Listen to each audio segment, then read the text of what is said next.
You know, to this day, the Next Generation theme and font still send a chill up my spine.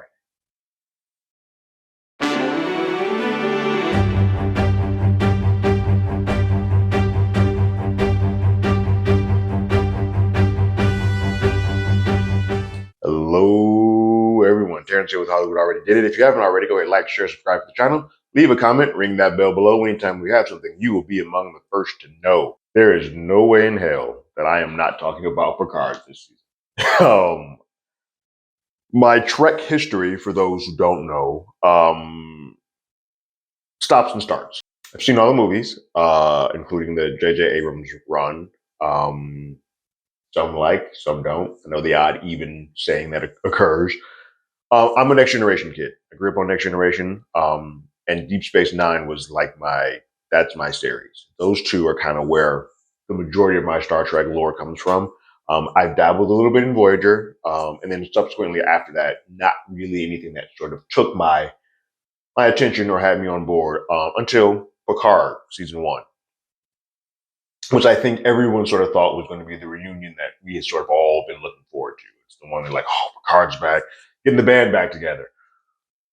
But then season 1 and season 2 happened, and they were not a lot of what people were expecting. I think Picard season 1, I think there's good and bad to both season 1 and season 2. I think they both start off strong and sort of peter out as they go along. You get Q back into, but I think the issues that this series sort of has is that it feels a lot darker and dreadier and not full of hope or exploration that I think a lot of the Next Generation fans had sort of come to expect, which is fine. Yes, you do want to age up and make a little bit more two-dimensional characters. I feel like that Next Generation run didn't deal with the messiness of being human or alien or whatever, or deal with the complexities that come with that. Deep Space Nine did a lot better job of dealing with like heavier things and weightier things, where Next Generation was a little bit gloss covered. So then you do Picard, and it's not so much. But that isn't why I don't think a lot of people didn't galvanize or go towards Picard the first couple. A little bit of that is because it was just felt hate spirited and mean. You can be real without always being so just downright mean. I also think that the first season of Picard made a decision and sort of painted themselves into a corner. They don't bring it up much, but we all know this isn't Picard anymore. This is now an android. So they kept putting us in things that like, well, you could have just not done that, and so they could continue the story and not sort of box us into a corner. Neither here nor there. Picard's an android, and we are where we are. Season 3 has begun, and season 3 has been very much the thing that people wanted from the very beginning. We're now getting now. It's sort of the Next Generation reunion, the reunion that we've all been sort of holding up for. So I've not been this excited for a Star Trek series in quite some time, since the first season of Picard. So episode 1 begins with old friend Dr. Beverly Crusher. This time, not just standing around with a tricorder and trying to figure out how healthy someone is or is not. She out here shooting. She's got a phaser and she knows what she's doing with it. She's about that life. And so you see her handling the phaser, and basically there's an attack happening. She's been sort of what we believed is on the run and on the hide for quite some time. She now feels that her bearings have been given out. People know where she's at, and so she sent out a distress signal to Jean-Luc Picard to her location to kind of tell him where she's at. We then get that old school Next Generation font and logo and song. You know how to reel me back in. Picard is ready to roll off into the sunset. He is done. He's like, I've done all my adventures. I'm ready to just sip brandy, sit here with my girl, and never have to worry about going back out into the space again. It's interesting that he can taste brandy. I guess he's one of those high functioning androids. Some of the problems that you back yourself into when you make an android. But he's ready to run right off in the sunset. Lars is there, his love, and he's just kind of like, well, I'm done. This is what I'm going to do. And then while he's in his office, he hears a distress signal. He doesn't know where it's coming from, but he picks up his old box of old school equipment, and he finds that his old communicator has a distress signal put inside of it. And he finally decrypts it, and he sees that it's his old friend, Quasi Flame, Beverly Crusher, with a note saying, "Hey, I need you to come to this location."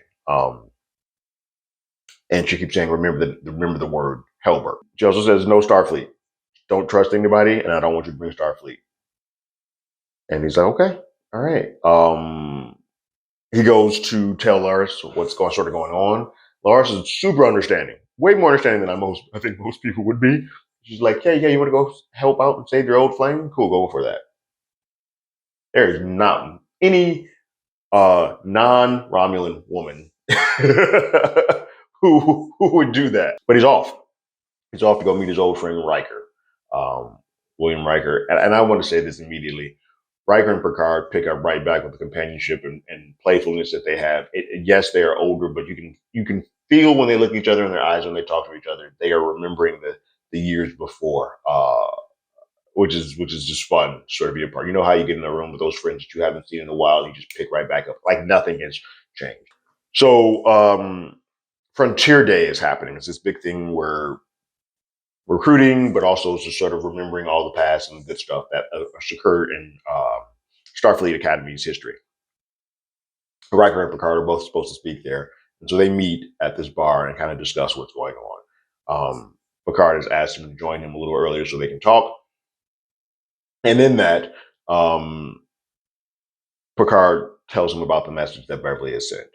Now, mind you, Picard is like, "Hey, I don't want to take you away from your family. I don't want you to get in trouble." And Riker kind of just like, "Yo, me and Deanna, we ain't good right now, so it's probably best that I can go out and go on these adventures with you. Tell me whatever you want me to do." Which sort of sucks because I feel like if they let Deanna know about Beverly, she'd be in on this too because they were super close friends. So he might get into more trouble when things finally do come out. But Picard mentions Helbert. He's like, "I don't know what that means. You keep saying, tell me the word Helbert, and I have no idea." But Riker lets him know, like, "Yeah, you wouldn't know. It's a virus that we had to deal with while you were incapacitated," which was in the Borg mind. When he was a Borg, uh, that is when this message sort of came about. And so that is also the last time that they have seen, timeline wise, where they have seen Beverly. They say 20 years has passed. She's not seen anybody from their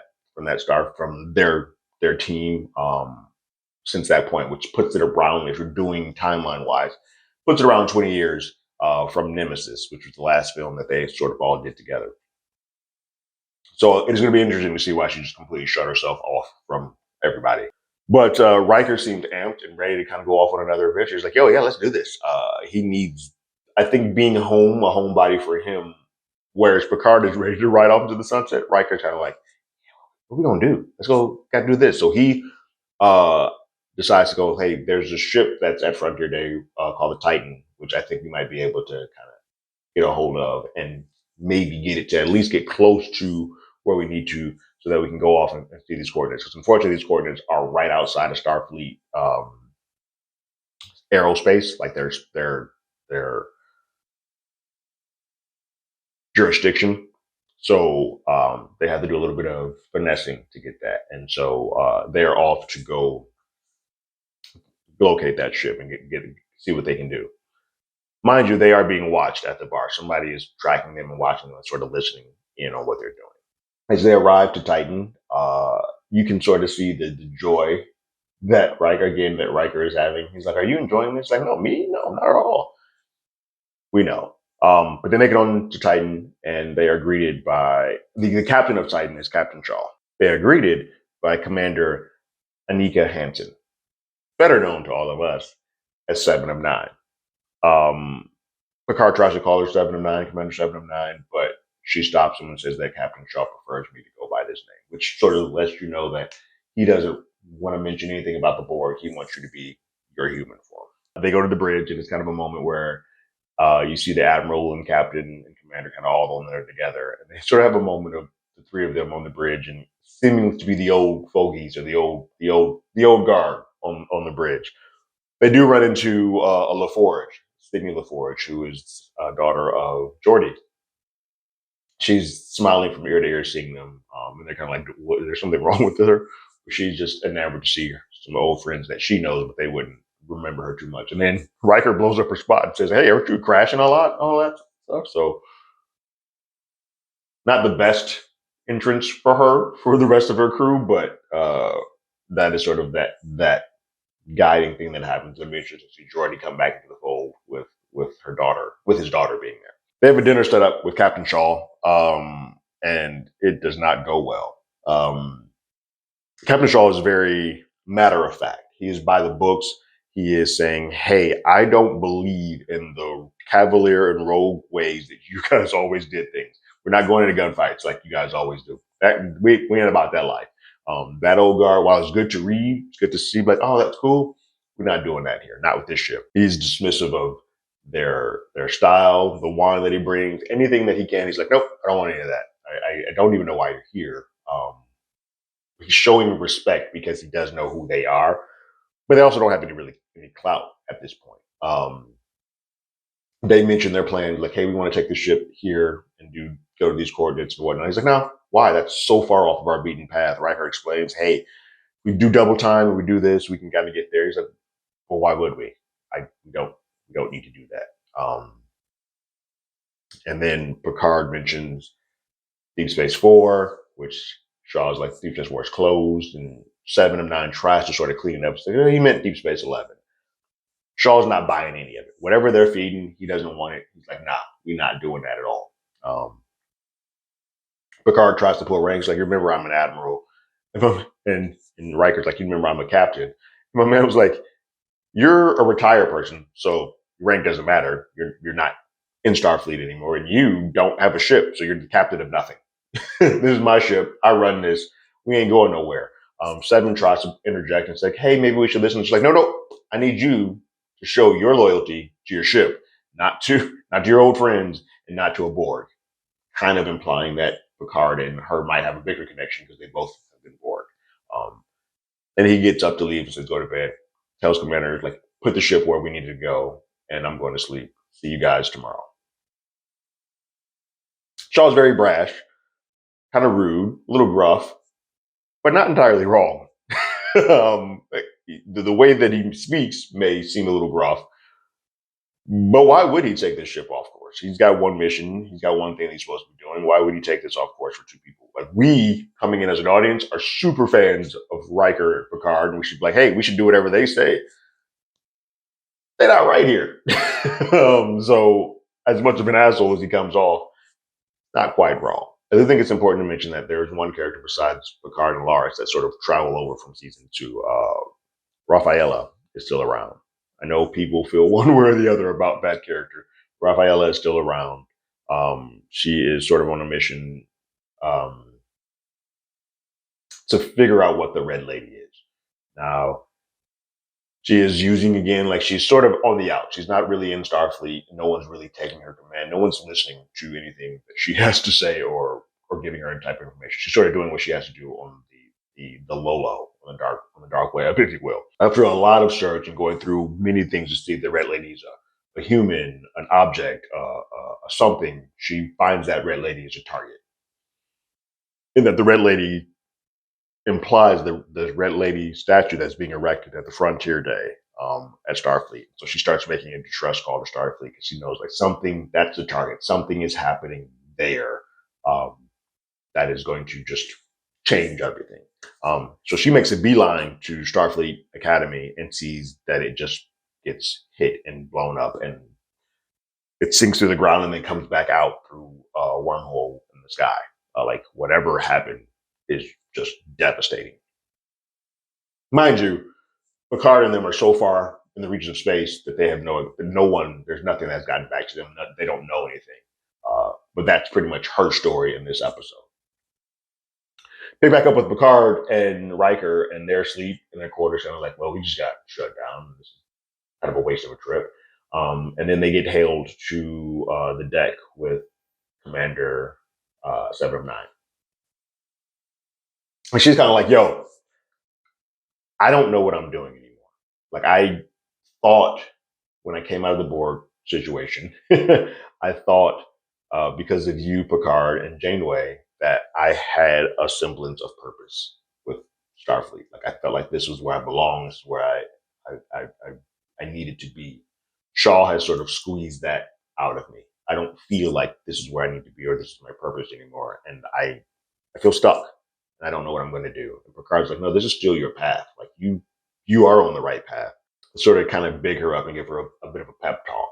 And it's funny because when they first arrive, Seven starts kind of like, hey, you're going to tell me what the hell you guys are doing here. And Riker blocks her, like, hey, do you know who you're talking about? Stop talking to an admiral like that. She's like, I'm not talking to an admiral. I'm talking to my friend. Picard kind of like, we do have that relationship, Riker. Because you got to remember, these are sort of blending of casts. Riker's never met Seven before, but Picard knows her and so on and so forth. So they have a relationship, and he's like, no, and he tells him the truth, tells him about Crusher and all that. And so she had already made the decision that, hey, we have whatever my old captain is saying, we're going to go there. So she had already put the coordinates of the ship while Shaw is asleep, coordinates of the ship to the destination that they needed to go to.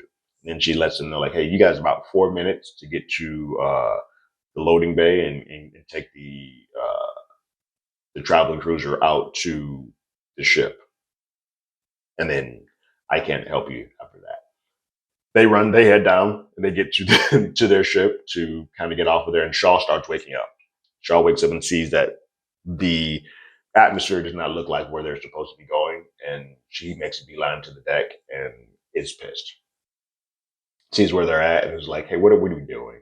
He knows that the commander has disobeyed his orders, but at this point, not much he can do. All of a sudden, he hears that, like, hey, there's an unplanned launch out of the docking bay, and thus Riker and Picard are on their way to go see Beverly's stranded ship. They get there, they only can see one life sign on there. They see that it's Beverly, and then kind of a faded one. And once they get on the ship, it's a fun moment when before they actually open up the doors, they talk about their hands shaking and their knees not working as well. It's like they are old hat at doing this, but they're still going in for the ride. Doors open, they go in. It's pretty empty there. They split up a little bit. Picard finds a frozen tank ship that is holding Dr. Beverly Crusher. She's on ice, trying to preserve whatever little health she does still have. And then Riker is caught and snuck up behind a young man who has him at gunpoint. And then it's at that point they come into the bridge together, and Picard didn't realize, like, there's no way she would send a distress signal if it was just her. She would just ride off into the sunset. There has to be somebody here that she cared about enough or wanted to protect that brought us out here. And he's like, well, what the hell could, and Riker's like, what the hell could that be? And that's when the boy says, her son. And that is when we realize that that's her son that's coming out there. So, and 20 years does roughly put it around the time that she would have been pregnant by the time that boy looks like he might be 20, 19. So that puts her around the time where that's why she went away. Who it belongs to? We will find out. I don't know. I mean, look, it could be Picard, it could be anybody else's, but man, Lars, you're going to be in a rude awakening if you send your man out there to go find Beverly Crusher and he comes back with a boy. But they continue on, and all of a sudden the boy's like, oh crap, you brought them to us. Now they know our location, you brought them to us. And they're like, what are you talking about? And all of a sudden we see an outside shot, the ship, their small little ship, being completely dwarfed by this massive incoming, what looks to be the Finnish ship approaching. And that is when we go to black. Super solid, fun episode. Getting the band back together. It feels like an old Next Generation episode. It feels more like that than any of the two Picard seasons before. Still holding out a little bit of trepidation because these have always started off super strong and then kind of petered off. I do hope that as we inject more and more of the TNG crew in, that it continues this ride. I don't think as you start folding in Riker and you start folding in Forge and whatnot, that you will ruin too much of the magic. I think a lot of the times with Picard season 1 and 2, it was a lot of the characters that we just, Rafaela, just a lot of characters that we just didn't really gravitate to or connect with much in the way that we had this with them. So I think if the story stays strong and we keep touching on the nostalgic notes as we do, I think this is going to be the final season of Picard 3 is the one that actually gets it right. What did you guys think about episode 1 of season 3 of Picard? Guys, leave your thoughts and comments in the comments below. If you haven't already, you can follow us on Twitter at HollywoodADI. You can hit us up with email at HollywoodAlreadyDid@gmail.com. We also have a podcast with the same name. That's on Google Podcasts, Spotify, Apple Podcasts, anywhere that plays podcasts. We're there. Like always, I got my ticket. You got yours.